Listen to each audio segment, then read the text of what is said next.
دیم مسئله چې په قرآن کې دا هم هغه مونځ دی. تاسو د دې برادر دا بیان مورد مونځ باندې د دنیا او د آخرت فیصلې روانه دي. مونځ کول 100 کرته قرآن شریف کې ذکر دي تقریبا. او صحیح مونځ کول د مونځ درته یو 2-3 مثاله ښیم. زمونږ د فقهای کرام وایي که یو سړی دشمنانو تړیونه پورې او ټوپکې ورته نیولي او دغه وخت کې د مانځه وخت یو قضا کېدو یری دی به په هغه تړلي بدن په اشاره مونځ کوي.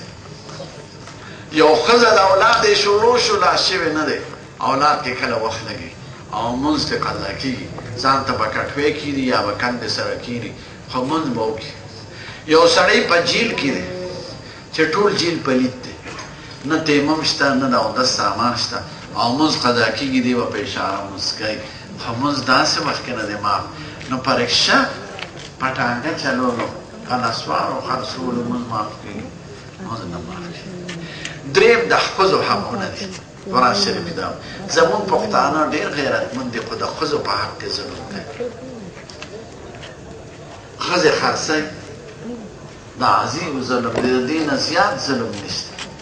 ښځه په بدن ورکوي د عظیم ظلم دی. په څلورو مذهبو کې ناروا ښځې رڼو که چې اودس نی اودس وکړي بانګ هغه کافي دی او جمع به خپله کوي اقامت به کېږي.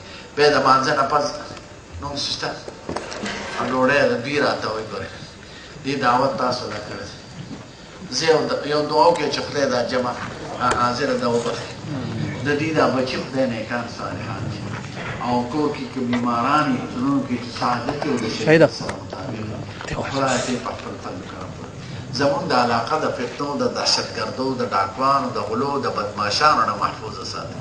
کوم ملکونو کې چې د کافرانو مسلمانانو جګړه ده، که افغانستان دی که عراق دی که فلسطین دی که کشمیر دی که قبرس دی که ارټیریا ده که مغرب نیوګند دی او که جبرالټر دی، خدای مسلمانانو له فتح او نصرت ورکړي او د هغوی دشمنان په هره جامه کې چې دي خدای په خپل غضب یې مبتلا کړي او مسلمانان د هغوی د شر نه محفوظ کړي. بیمارانو قرضدارو ټولو ته دعا وکړئ چې خدای د هغوی حاجتونه ترسره کړي برحمتک یا رحمت. ومن شر النفاثات في العقد ومن شر حاسد إذا حسد. الله أكبر الله أكبر لا إله إلا الله لا إله إلا الله والله أكبر الله أكبر الله أكبر. صدور الناس الذي يوسوس في صدور الناس من الجنة والناس. من الجنة والناس. الله أكبر الله أكبر الله أكبر الله أكبر لا إله إلا الله لا إله إلا الله والله أكبر الله أكبر الله أكبر الله أكبر ولله الحمد. ولله الحمد. بسم الله الرحمن الرحيم. بسم الله الرحمن الرحيم. ألف لام ميم. ألف لام ميم. ذلك الكتاب ذلك الكتاب لا ريب فيه لا ريب فيه هدى للمتقين هدى للمتقين الذين يؤمنون بالغيب الذين يؤمنون بالغيب ويقيمون الصلاة ويقيمون الصلاة ومما رزقناهم ينفقون ومما رزقناهم ينفقون والذين يؤمنون بما أنزل إليك بما أنزل إليك وما أنزل من قبلك وبالآخرة هم يوقنون أولئك على هدى من ربهم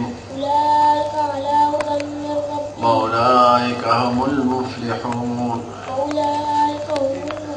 سبحان ربك رب العزة عما يصفون